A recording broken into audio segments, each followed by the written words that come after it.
예, 요즘 뭐 모두 발언에서도 말씀드렸지만 이제 상속세 또 근로소득세 세금 깎아주기 경쟁이 펼쳐지고 있습니다. 저는 특히 근로소득세처럼 과세 표준이 적절하게 조정되지 않고 사실상 증세로 기능했던 부분을 바로잡는 논의는 반드시 필요하다라고 생각합니다. 그런데 이러한 그 감세 논의가 포퓰리즘이 되지 않으려면 지출 구조 조정에 대한 이야기도 같이 되어야 되고, 최소한 마구잡이 현금성 지출을 하면서 감세를 하자라는 미래 세대에게 빚을 떠넘기는 파렴치한 짓은 해서는 안 됩니다.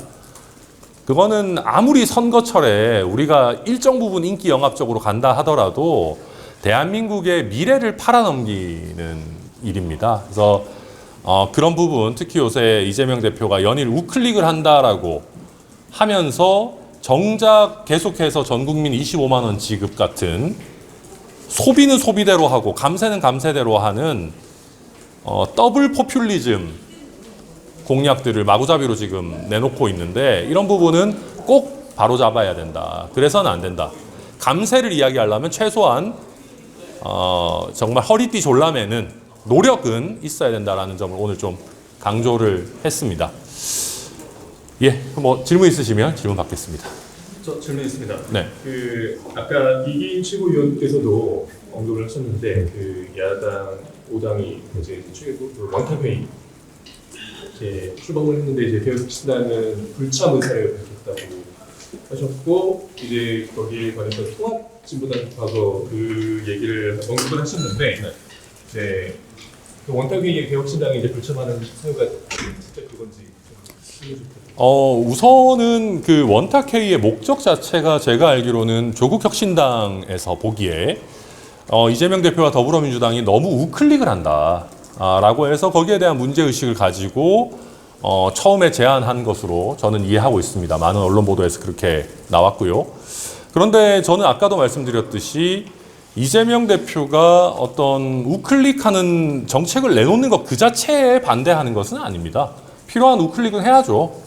그런데 이제 거기에 대한 어떤 고통 분담은 전혀 이야기하지 않고 있는 점을 비판하는 것이고요. 이것은 우클릭 자체에 반대하는 조국혁신당의 스탠스와는 굉장히 다릅니다.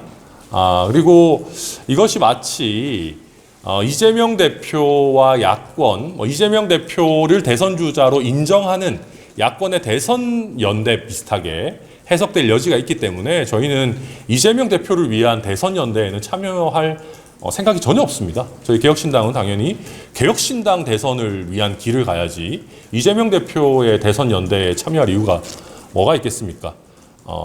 그렇습니다. 그리고 그 외에 위헌적인 비상계엄 후속 조치라든지 탄핵 소추단 활동이라든지 이런 부분은 다른 야당들과 적극적으로 협조하고 있기 때문에 저희는 필요한 부분에서 적절한 협력을 하고 있다라고 평가합니다.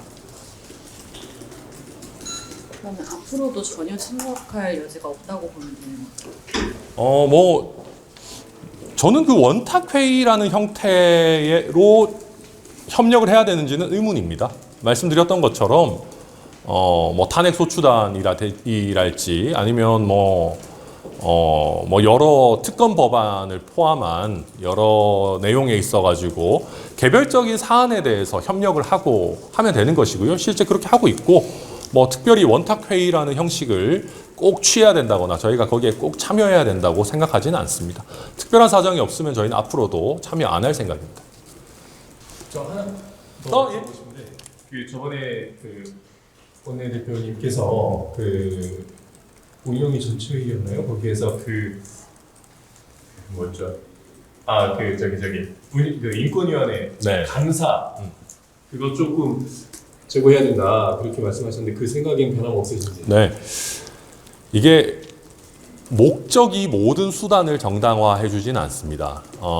지금 국민들께서 여론조사를 통해서 말씀하고 있는 부분이 윤석열 대통령의 위헌적 비상계엄 당연히 문제가 있고 여기에 대한 적절한 심판이 있어야 되지만 그렇다고 해서 더불어민주당이 폭주해도 된다라는 뭐 어떤 뭐든 해도 된다라고 하는 뭐 면허를 준 것은 아니거든요. 그래서 아무리 목적이 정당하다 하더라도 거기에 대한 적절한 수단 또 수준에 맞는 수위에 맞는 수단을 써야 되는 겁니다. 그런데 지금 더불어민주당 같은 경우에는 너무나도 좀 급하게 또 무리하게 추진하려고 하는 일들이 있고 그 중에 최근에 있었던 일 중에 하나가 국가인권위원회에 대한 감사원 감사 요구를 하겠다라고 하는 것인데 지금 수많은 상임위에서 수많은 감사 요구들을 하고 있지만 사실 그게 그렇게 유효적절한 수단이 아닙니다.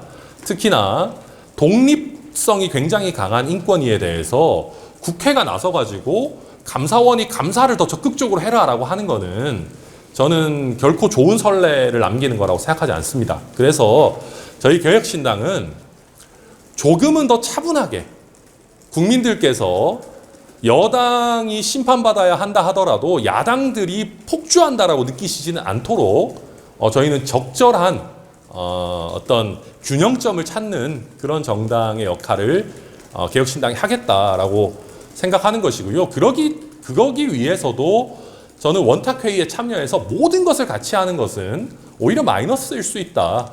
각 정당이 각자의 색깔을 가지고 또 각자의 속도나 방향성을 가지고 어떤 이 비상계엄 이후에 탄핵 심판 등의 후속 조치들을 해나가는 것이 오히려 옳다 그렇게 생각합니다.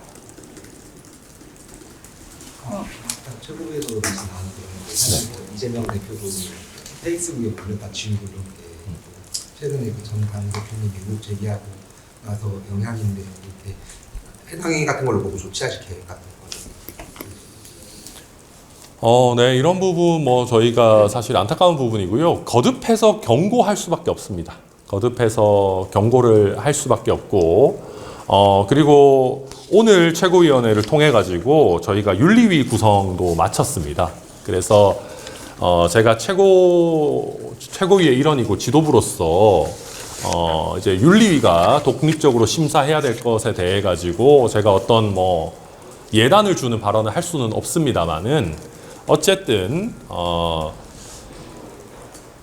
정말로 무분별한 어떤 허위나 과장된 사실과 다른 어떤 주장들을 계속 하시게 된다면은 결국 그것은 본인에게 불이익한 결과로 돌아온다라는 것을 일반론적으로 저는 경고 계속해서 드린다 말씀드립니다. 윤리위 구성원 혹시 어떻게 됐습니까? 예, 그 자세한 내용은 오늘 뭐 사무처에서 위원 명단 등을 포함해서 곧 말씀드릴 겁니다. 다른 질문인데 예. 최근에 한동훈 대표도 책을 낼 예정이라는 보도가 많은데 검사 경력을 빼서 기사도 나오고 있는데 그런 거좀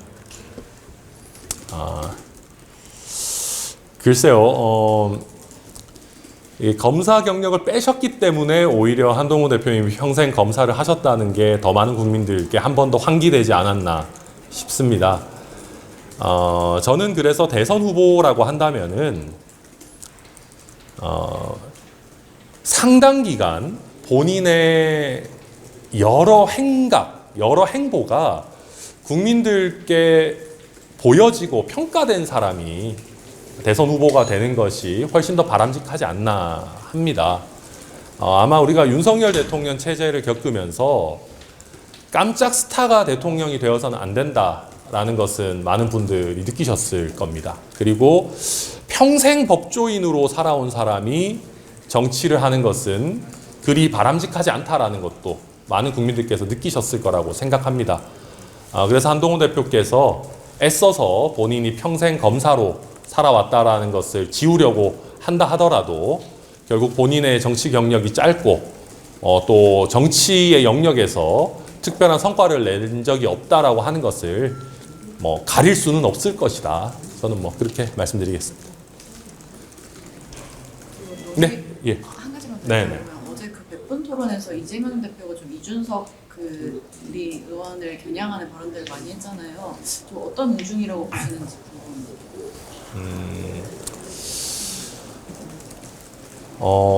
이건 뭐 제 입으로 이야기하기는 좀 그렇지만 저도 더불어민주당에 있는 많은 구성원들이 이준석이라고 하는 어떤 변수에 대해서 많은 관심과 또 걱정을 하고 있는 것으로 전해 듣고 있습니다. 그러다 보니까 이재명 대표께서도 본격적인 견제구를 던지기 시작한 것 아닌가라고 생각이 되고요. 전체적으로 이재명 대표가 굉장히 급해 보이더라고요. 예, 뭔가 여유가 느껴지지 않고 이번 대선에서 지게 될 경우에 본인의 정치 경력이 위태로운 수준을 넘어서서 사법적인 처벌까지 받아야 된다라는 그 위기감이 있다 보니까 조금 마구잡이식 공격을 하고 있는 것 아닌가 생각하고, 그러다 보니까 저희 개혁신당과 이준석 의원에 대해서도 전혀 확인되지도 않은 그런 어떤 의혹 제기를 가져다가 좀 무분별한 견제구를 던지고 있는데, 뭐 결국 그것이 국민들에게는 이재명 대표의 조급함이 다시 한 번 더 보여지는 그런 뭐 마이너스가 아니겠는가 그렇게 생각합니다. 그래서 이재명 대표가 보기에도 이준석 의원이 좀 무서운가 봅니다. 좀 무섭고 걱정도 되기 때문에 그러는 거 아닌가 생각합니다.